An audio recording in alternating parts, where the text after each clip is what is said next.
হযরত ইমাম গাজ্জালী রাহমাতুল্লাহ আলাইহি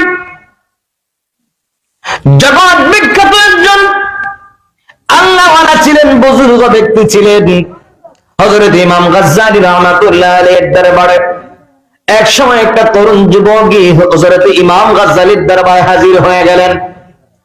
হুজুর ইমাম গাজ্জালী রাহমাতুল্লাহি আলাইহির দরবারে যাওয়ার পরে হুজুরকে বলতেছে, হুজুর আমি যখন গভীর রজনীতে আমি যখন ঘুমিয়ে পড়েছি, হঠাৎ করে আমি স্বপ্ন দেখি একটা সিংহ আমার পিছু নিয়েছে, সিংহ আমার পিছু নিয়েছে, সিংহ আমাকে দৌড়াচ্ছে।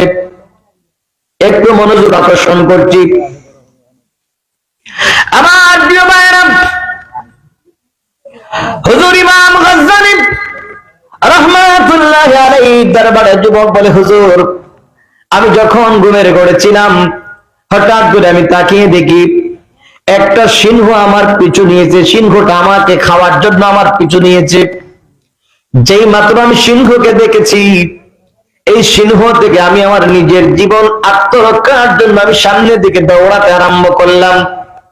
দৌড়তে দৌড়তে অনেক দূরে চলে যাওয়ার পরে আমার চোখের সামনে একটা গর্ত পড়েছে।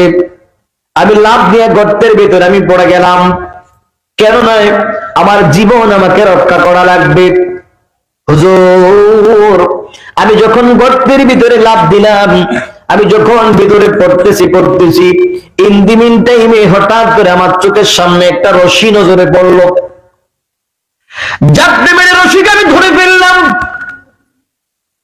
রশির মধ্যে ধরার পরে এই যে আমি দৌড়াচ্ছিলাম, আমি হাঁপায়া গেলাম, পুফায়া গেলাম। রশির মধ্যে ধরে থাকার পর আমার শরীরটা যখন শান্ত হয়ে গেল, এবার আমি মনে মনে চিন্তা করলাম আমি এবার উপরে উঠব।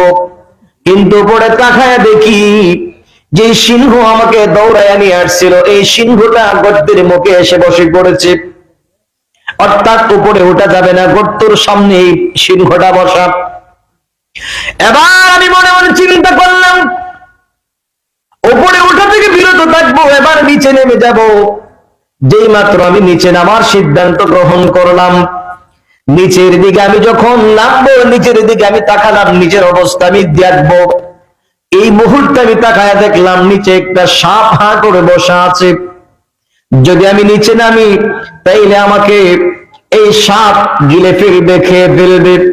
অর্থাৎ উপরে ওঠা যাবে না, নিচেও নামা যাবে না।